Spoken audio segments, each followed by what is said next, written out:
Muy bien, para finalizar con este set de presentaciones sobre el rol de los antígenos y anticuerpos de los leucocitos, plaquetas y granulocitos en medicina transfusional, la siguiente presentación es una presentación muy corta sobre algunos aspectos, un poco saliéndonos del ámbito estricto de la medicina transfusional, sobre el rol de los anticuerpos del sistema HLA particularmente, o sea, de los antígenos leucocitarios humanos, en el contexto del trasplante y de otras enfermedades asociadas. Es particular el trasplante, sobre todo el de médula ósea, o mejor denominado de células progenitoras hematopoyéticas, está muy cercano a la medicina transfusional, por muchos de los motivos que les voy a mencionar en una charla hacia el final, en las presentaciones finales, en donde vamos a poder ver algo del rol de toda esta, de lo que se ha aprendido, digamos, en medicina transfusional y que se ha de alguna manera extendido también al conocimiento y manejo de los pacientes post-trasplante, o bueno, de trasplante de médula ósea. Entonces, este es simplemente para esta presentación sentarnos un poco o conocer un poco también de lo especial que es el sistema HLA en otras condiciones asociadas, no solamente en lo de medicina transfusional, sino en algunos aspectos también de trasplante de órgano sólido y no sólido y otras enfermedades. El trasplante entonces de médula ósea, que es el término históricamente acuñado a ese tipo de trasplante, hoy día está relativamente obsoleto o se considera, digamos, no apropiado, porque lo que realmente estamos trasplantando no es la médula en un sentido estricto, sino las células progenitoras hematopoyéticas. Recordemos, estas células son las células capaces de dar origen a todas las células diferentes, a todas las líneas distintas de células sanguíneas, glóbulos rojos, plaquetas, glóbulos blancos, digamos en un sentido general, y que normalmente están presentes en el adulto, si bien es cierto, sí, en el centro de los huesos, en ese espacio conocido como médula ósea, pero hay otras fuentes para obtener esas células madre hematopoyéticas, particularmente hoy, por ejemplo, la sangre de cordón umbilical, por ejemplo, o inclusive podemos recuperarlas también de sangre periférica cuando administramos un medicamento que la retira de la circulación. En este momento, cuando estén viendo la diapositiva, los invito a que hay un video acompañando esta diapositiva que van a poder ver en el material suplementario, que se denomina, tiene la palabra de trasplante. Ayudan a poder ver los aspectos generales de cómo se realiza un trasplante, las diferentes fuentes, un poco para ponernos en el contexto de lo que sería aquí un trasplante no de órganos sólidos, sino particularmente en el trasplante de células progenitoras hematopoyéticas. En ese tipo de trasplante, el HLA juega un papel fundamental, particularmente en la respuesta clínica al trasplante, inclusive en la morbimortalidad del paciente receptor del trasplante. Recordemos que el HLA, simplemente como contexto, nos sirve allí para presentar los antígenos digamos, de lo que es exógeno al cuerpo, una presentación que se hace de proteínas intracelulares o virus, por ejemplo, y de proteínas extracelulares, usualmente estas mediadas o median la producción de anticuerpos, que va por la ruta del HLA de clase 2. Les decía en las primeras presentaciones que ese bolsillo que determina la unión, digamos, de los péptidos que se presentan es lo que implica, bueno, es la región más variable del sistema, la más polimórfica del sistema HLA, y que por lo tanto determina de alguna manera las diferencias étnicas, genéticas, casi que de individualidad general entre unos y otros seres humanos, ¿verdad? Ese HLA tiene esta estructura, los de tipo 1, son 3 cadenas alfa pegados a una beta 2 microglobulina, usualmente digamos, embebido en la célula presentadora de antígeno, y le va a hacer su presentación de esa partícula, de ese péptido, a los linfocitos CD8 usualmente, o natural killer también puede hacer esa presentación. Por el otro lado, el HLA clase 2, que habíamos visto que está ya no distribuido en todo el cuerpo, sino en las células presentadoras de antígeno, va a presentar péptidos extracelulares a los linfocitos CD4 para la producción de anticuerpos. Estas dos moléculas, que usualmente pues tienen como mayoritariamente está definida esa su actividad biológica, también son responsables de muchas de las reacciones inmunológicas que se provocan entre el producto trasplantado o lo denominado injerto que puede ser un órgano completo o puede ser en este caso sangre con células progenitoras hematopoyéticas, ese es el producto, el injerto, y el receptor está mediada por antígenos y anticuerpos de ese sistema, como lo hemos visto también en el caso de otras condiciones en el ámbito ya más de medicina transfusional. Aquí es muy importante la similitud entre el perfil, digamos, de ese sistema HLA entre donante y receptor, no solo, digamos, haciendo la comparación con un grupo sanguíneo, no solo en términos de definir pues, digamos, definir una presencia o ausencia de algunos antígenos y unos anticuerpos, como en el caso de pronto del ABO, por ejemplo, sino que aquí la complejidad es muy amplia porque el código que determina de alguna manera esa individualidad es básicamente el perfil del HLA, no es solamente altamente polimórfico, sino está determinado por muchos de los, digamos, de la barrera tecnológica para detectar cuál es realmente el perfil. Todos los días aparece, bueno, todos los días no, pero con todos los años, año a año, aparecen nuevos dispositivos que nos permiten ahondar mucho más en la genética y en la estructura molecular de las moléculas de HLA, y vamos descubriendo que muchos de los trasplantes que no son exitosos finalmente era porque en X momento de la historia lo que creíamos que era compatible realmente con los dispositivos que tenemos hoy día, digamos, nos dan la razón de que en ese momento lo que denominamos compatible a raíz del dispositivo que se utilizaba, por supuesto que era compatible, pero entre más técnicas hay, vemos que a nivel molecular cada diferencia que tenemos entre el HLA tiene un efecto clínico importante, muchas veces o tristemente asociado a pobres respuestas entre injerto y receptor. Hay otra cosa muy importante también digamos, en cuanto a la compatibilidad del sistema HLA. No solamente nos preocupa en el caso, por supuesto, de los trasplantes de células progenitoras hematopoyéticas, a diferencia de los trasplantes de órgano sólido, la preocupación primordial de los de órgano sólido es que el órgano sea rechazado por el receptor, por el paciente, y uno hace la compatibilidad tratando de evitar que ocurra ese rechazo. El problema en el caso de los trasplantes de médula ósea o de células progenitoras hematopoyéticas es que esa incompatibilidad no solamente es en dirección, digamos, receptor, rechazo del injerto, sino que acá el injerto también puede de alguna manera rechazar al receptor, y ese rechazo ocasiona una gravísima condición que se denomina enfermedad injerto versus huésped. Si recuerdan, en las presentaciones anteriores habíamos examinado la enfermedad injerto versus huésped asociada a la transfusión.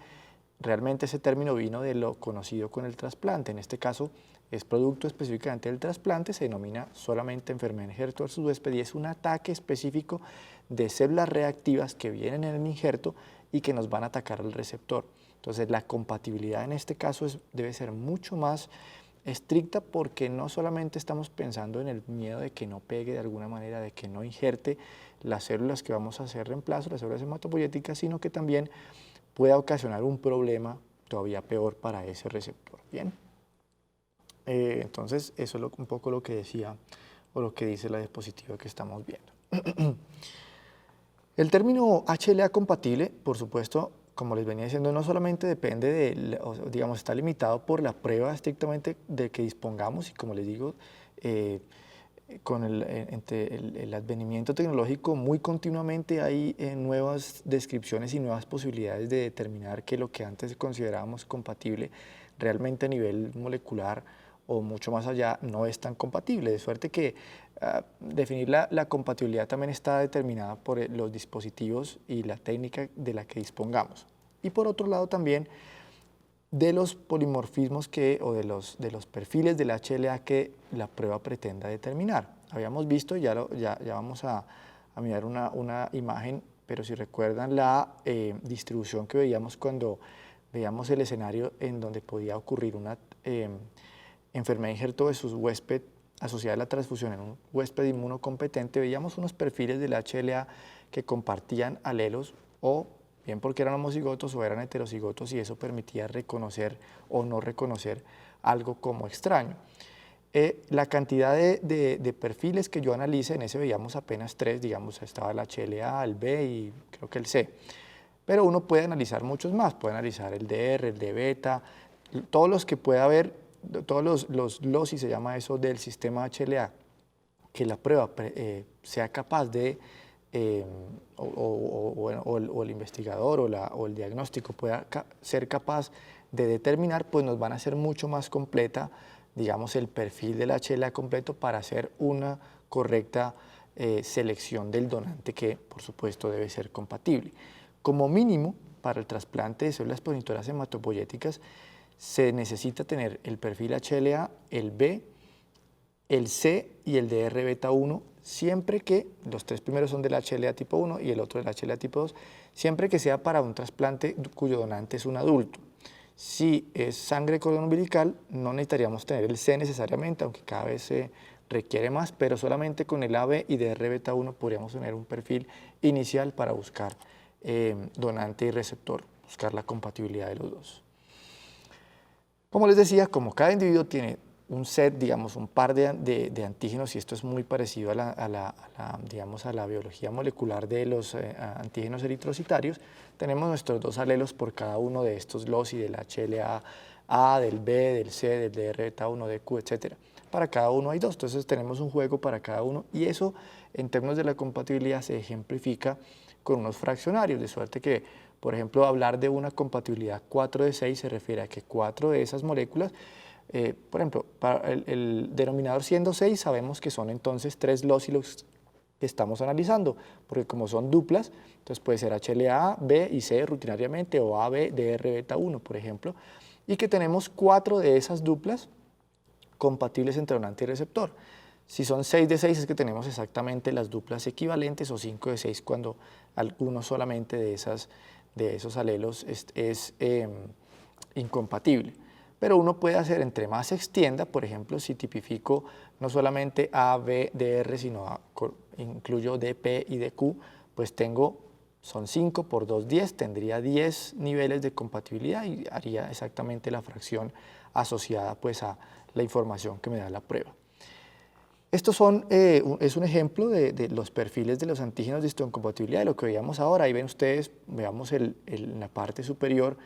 la mujer, en este caso, el rojito con la pepita roja que está allí. Tenemos su perfil de HLA en 1, 2, 3, 4, 5 y 6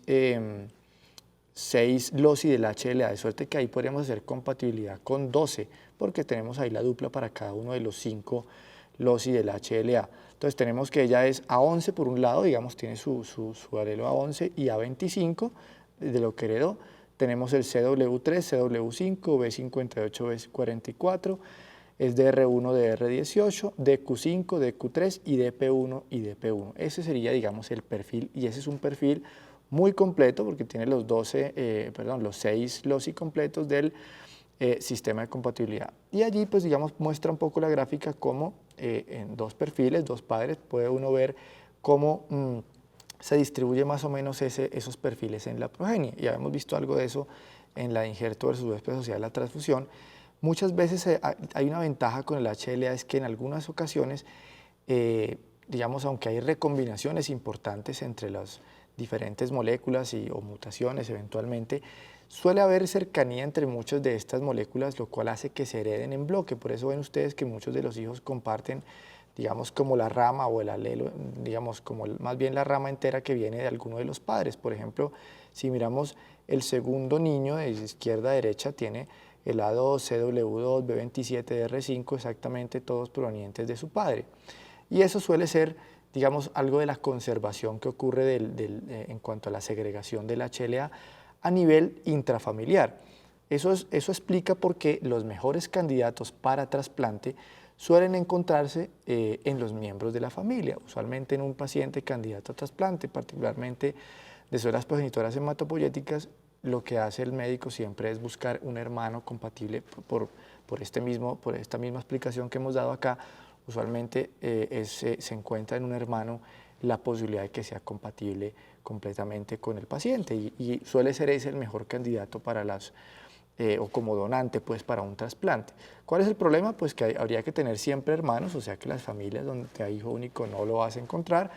La posibilidad de tener un donante compatible a nivel intrafamiliar es solamente del 25 al 30%, dependiendo obviamente de la estructura familiar, etcétera. De suerte que hay más del 70% de los pacientes que no van a encontrar nunca en la familia un candidato a donante compatible. Y es uno de los grandes problemas que tenemos con los trasplantes de estas células madres, células progenitoras hematopoyéticas, y es que encontrarlo en la familia puede ser algo relativamente simple, siempre y cuando exista, pues relativamente simple, siempre y cuando la familia tenga un número importante de hermanos y por supuesto que uno de esos hermanos coincida, como vemos en la gráfica que estamos viendo en el momento. Sin embargo, como les digo, más del 70% les toca hacer esto, ir y buscarlo fuera de la familia. Pero ¿qué es lo que sucede? En la población no relacionada, sí suceden o sí se suceden, no vamos a esperar heredabilidad, digamos, en bloque del HLA, sino que por el contrario vamos a tener muchas mezclas como las que ven ustedes allí en la imagen de la izquierda, sobre todo comparándolas con las del receptor, por ejemplo, vemos que van a aparecer alelos nuevos, distintos, pueden pasar unos a otros, digamos, cruzarse entre lo que llamamos haplotipos, digamos, entre las secuencias que venían heredadas pueden hacer algunos cruces, de suerte que una cosa es encontrarlo en la familia con relativamente buena probabilidad, pero ir y buscarlo por fuera es un problema muy complicado. Entre otras, el primer problema es a quienes le decimos que se dejen hacer exámenes para encontrar si el perfil coincide con el donante. Entonces, muchos de los pacientes quedan o quedarán sin encontrar nunca un donante compatible porque no tenemos a disposición muchas veces incluso esta información de gente que aún quisiera volverse donante algún día. Es muy complejo.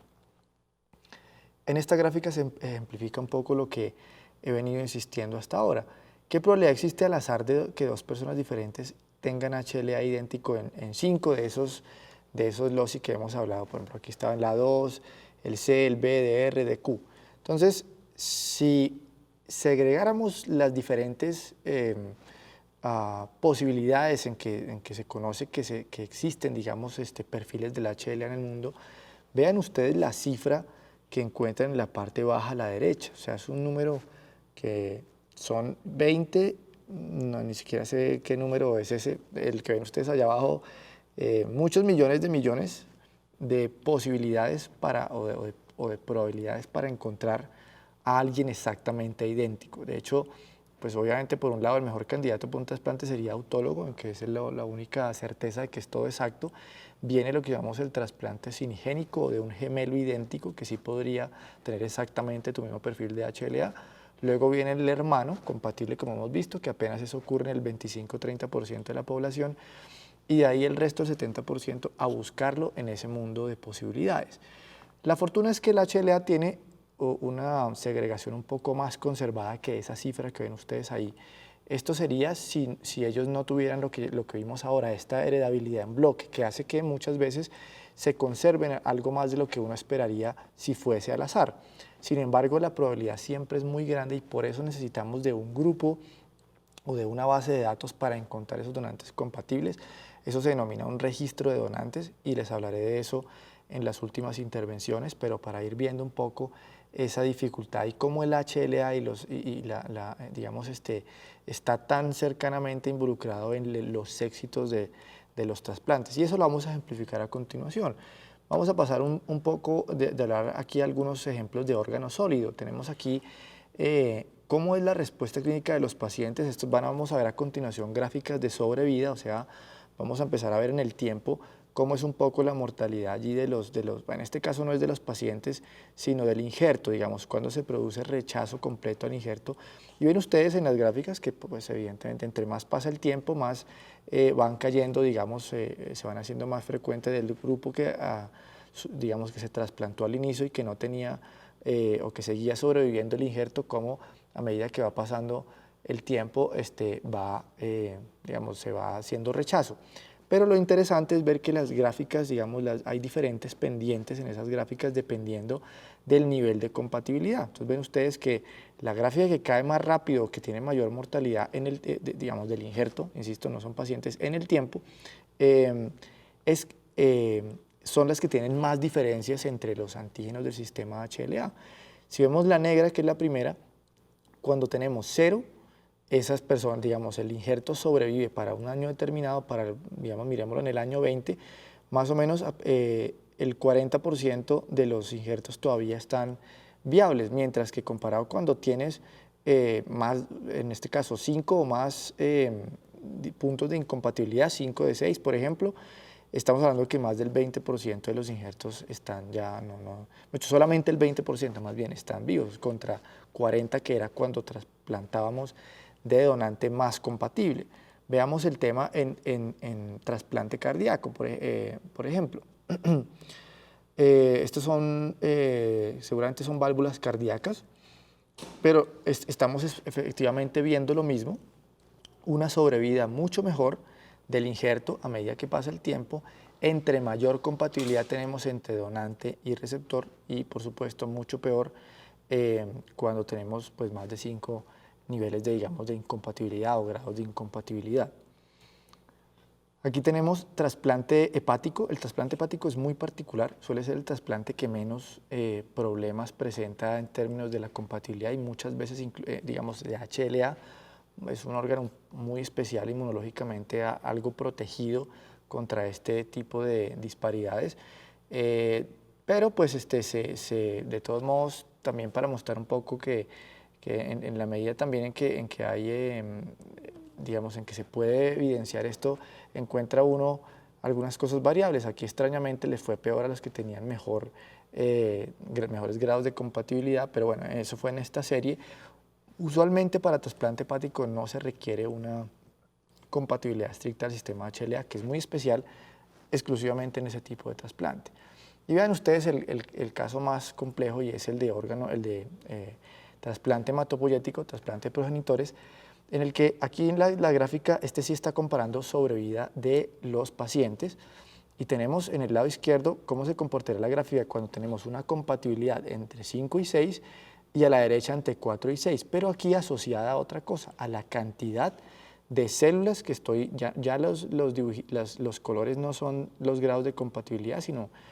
son dosis de la cantidad de células progenitoras que yo estoy administrando. Entonces aquí tenemos que juegan sobre el éxito del trasplante dos variables. El nivel de compatibilidad, y lo ven ahí, la gráfica de 4 de 6 se abre un poco más, pero en promedio, sobre todo en los casos de celularidad alta, tiene una mejor sobrevida que el de 5 de 6. Pero además, ven ustedes para cada una de las dos que el efecto de la dosis, de la cantidad de células que se administra, determina muchas veces de forma muy importante la sobrevida de los pacientes en el largo plazo. Miremos ahora, o saliéndonos un poco ya del tema del trasplante o del HLA en trasplante, lo especial que es el HLA también en la predisposición a algunas enfermedades, algunas adquiridas, otras autoinmunes, como este caso, por ejemplo. Algunos, típicamente el representante de este tipo de patologías es el HLA-B27 y su enorme asociación con esta condición denominada espondilitis anquilosante. Parece ser simplemente es que se segrega con el mismo gen de la espondilitis, se segregan, digamos, en bloque los dos, pero digamos es una de las, para mostrar un poco que el HLA también está o determina la susceptibilidad a este y otro tipo de condiciones, como la que ven ustedes ahí, las retinopatías, uveitis, por ejemplo, psoriasis, muchas de las enfermedades de la gama de patología reumatológica están asociadas a perfiles específicos del sistema HLA. Psoriasis, deficiencia de inmunoglobulina, la misma miastenia gravis, algunos casos de alopecias areatas también. Entonces el HLA también determina no solamente toda esta complejidad de los trasplantes, sino está asociado también a la susceptibilidad, en este caso, a algunas enfermedades autoinmunes. Infecciones, por ejemplo, no son la excepción tampoco. Se han asociado sobre todo a los pronósticos y digamos, grados de severidad de infecciones como del HIV o del virus linfotrópico humano de células T, algunos tipos específicos de HLA, sobre todo del B y el C, la susceptibilidad también al paludismo o malaria, el HLA-B53, al virus de la hepatitis C, sobre todo también en progresión y específicamente en la probabilidad de desarrollar cáncer por hepatitis C, pues, o llevar a neoplasias a raíz, digamos, de la infección por el virus de la hepatitis C, asociado también a ciertos tipos específicos del HLA. Ven ustedes allí también del DQ, lepra, tuberculosis y otros, por ejemplo, la susceptibilidad también a otras condiciones médicas tal vez menos advertidas o menos esperadas. Por ejemplo, hay algunos reportes asociados al nivel, digamos, en que la nicotina logra tener mayor o menor dependencia en los usuarios o de los fumadores, pues, la esquizofrenia, algunos tipos de diabetes, de tipo 2, de enfermedad coronaria, enfermedad de Parkinson, a algunos modelos o algunos perfiles especiales del HLA también está esto asociado. No olvidar también, y aquí es un tema de increíble desarrollo en los últimos años, sobre todo con el advenimiento de técnicas moleculares para determinar mucho más precisamente qué tipo de perfiles del HLA exactamente están bien asociados con algunas de estas cosas, y es la susceptibilidad farmacológica, y en esto ha abierto un campo a lo que llamamos la medicina, digamos, individualizada, de forma tal que hoy día algunos medicamentos, a raíz de los perfiles HLA de uno y otro paciente, se conoce que puede o ser excelente medida terapéutica o que se puede anticipar que van a tener falla terapéutica, y por lo tanto en pacientes con ciertos tipos del HLA esa medicina pues no va a ser efectiva. Es el advenimiento de todo lo que se denomina medicina personalizada, de suerte que pues, se espera en un futuro que parte también digamos, de la utilidad de esta tipificación no sea solo para digamos, incrementar estos registros de donantes en tema de los trasplantes, sino que también nos permita de alguna manera evidenciar la susceptibilidad a enfermedades, por un lado, y sobre todo cuando ya hay una patología específica de la que se requiere intervenir, cuál va a ser con algún tipo de predicción la respuesta, digamos, a una de las terapias farmacológicas que tengamos. Y aquí vemos en la gráfica algunas de ellas, por ejemplo, a carbamazepina, a algunos abacavir, algunos antivirales, y a luporinol, por ejemplo, que lo utilizamos para los tofos, por ejemplo, de la hiperuricemia, HLA-B58, por ejemplo, en el caso de la lupurinol, y así indefinidamente. Suerte que digamos, la determinación de los perfiles HLA no solamente en los pacientes, sino en general en la población, abre una nueva luz de alguna manera, nuevo tipo de intervenciones médicas un poco más en la luz de lo preventivo, no solamente a mirar con alguna antelación la susceptibilidad de las enfermedades, sino también la susceptibilidad que se va a tener a los fármacos y sobre todo a la respuesta de efectividad que se va a tener sobre los fármacos. Esto me lleva al final de la presentación. No olviden revisar el material suplementario y por su atención, muchas gracias.